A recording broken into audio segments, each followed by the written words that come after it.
Well, thank you very much, Oslo Freedom Forum, for inviting me here. I am a very ordinary lawyer from Pakistan, and I'm notorious or famous, not because I'm a lawyer, but many Pakistanis would think of me as anti-religious, anti-Pakistan, corrupting the mind of the youth, wanting women to be lewd, while others would consider me, perhaps, as a voice in the wilderness. I have learned through the years many lessons what activism must be all about. We realized very early on, as my friend from Saudi Arabia just now said, that we have to be as strategic as dictators. Activism must come with the heart, with integrity, but it must also come with the mind. We learned how to work in partnerships, not only by partnerships of those who are victimized, but partnerships of those who believe firmly and are firmly committed to the ideas of rule of law and democracy. Because in my mind, when we started the women's movement in Pakistan, though women were in the vanguard, but a large number of men also supported us. So for me, it is not a fight of women against men at one level, but it is a fight against a thinking.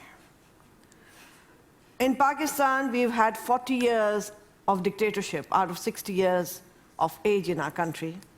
But unlike many of the countries that are now in transition, not one single dictator was given peace of mind from the first day that they took over power. So these are some of the bright signs of Pakistan, where there is a liberal civil society, where there are people who are progressive, where there are people who have been willing and continuously sacrifice their lives for a better Pakistan, for a better society.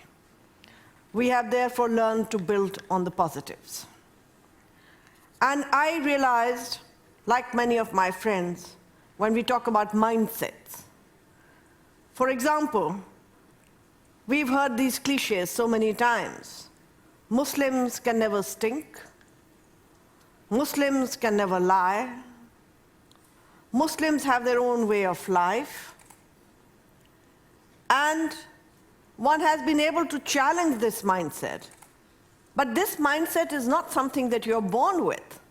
This is a mindset that is created. And it is created deliberately by those with vested interest who are greedy for power, and they are called dictators. Whether they are dictators in the name of Islam, or whether they are dictators in the name of stability, or whether they are dictators in the name of national security. And I believe that two of the worst things that are happening in the world today, the first is the priority given to national security. Today, every country, whether it's the West or the East, progressive or non-progressive, their policies are being led by the intelligence departments rather than by politicians themselves. And that's a great challenge for all of us activists, to ask, how is it that we have no leadership in the world? How is it that leadership is visionless in the world? And I ask this because though I have been an activist from the day I was born, because my father was in opposition and was in and out of jail, so I have learned the words fundamental rights and adult franchise before I knew my little poem in nursery school. But when I became a lawyer, that was the time that the most lethal dictator, Ziaul Haq, had taken over our country. He was patronized by the West because he was the leader of the so-called jihad industry, which now you are suffering also in the West, but we suffered it even before September 11th. For us, every single day was September 11th, ever since Ziaul Haq took office in Pakistan. For us, we had never seen public flogging before, and we saw it then.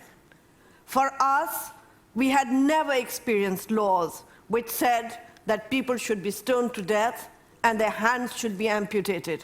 But we did see it with Ziaul-Haq. And we had all the Western leadership backing this great jihadist to the cost of the people and the women of Pakistan.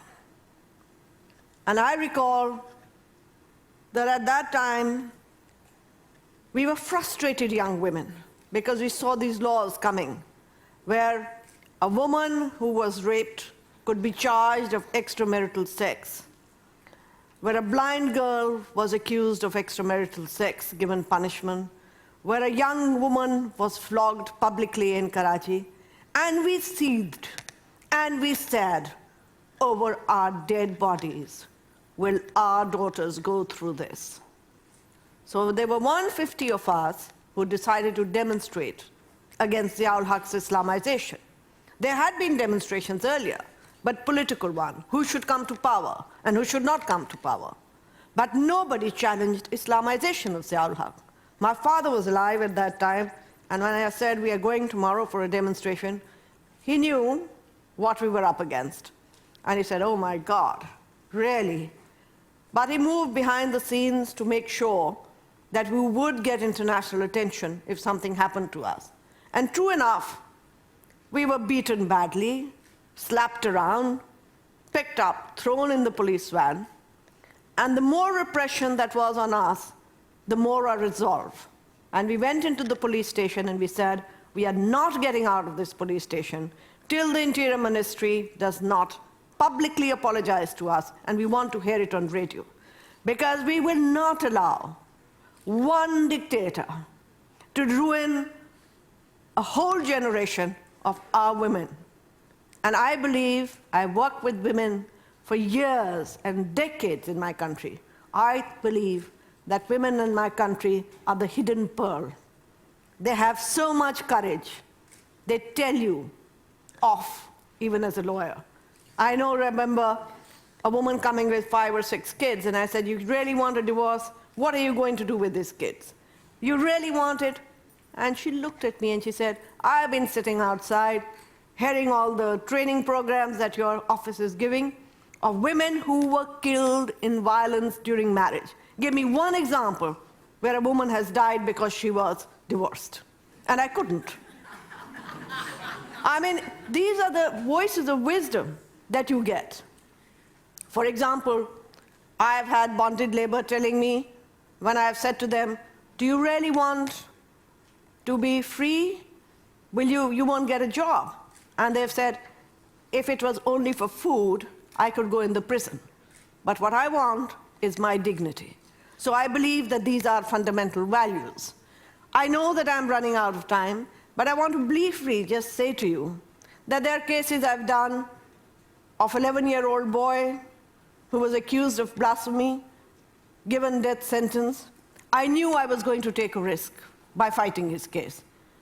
But these are calculated risks that every activist must take.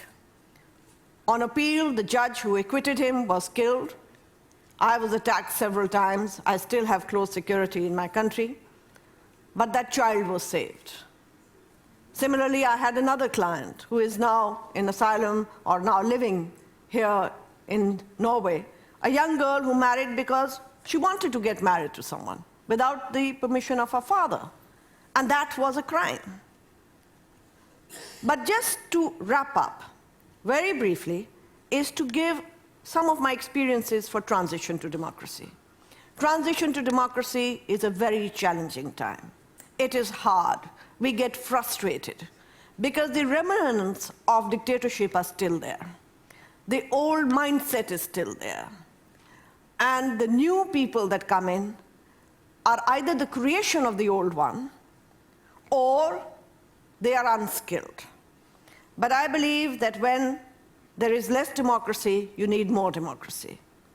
One word of caution against those who may have some notion that, well, if people who are Islamists come through democracy, finally we will let them go.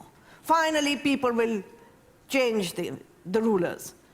But let me give you one example and one thing that I read somewhere during the transition in Algeria. The Islamists use the ladder of democracy to reach at the top, and once they've done it, they kick it off.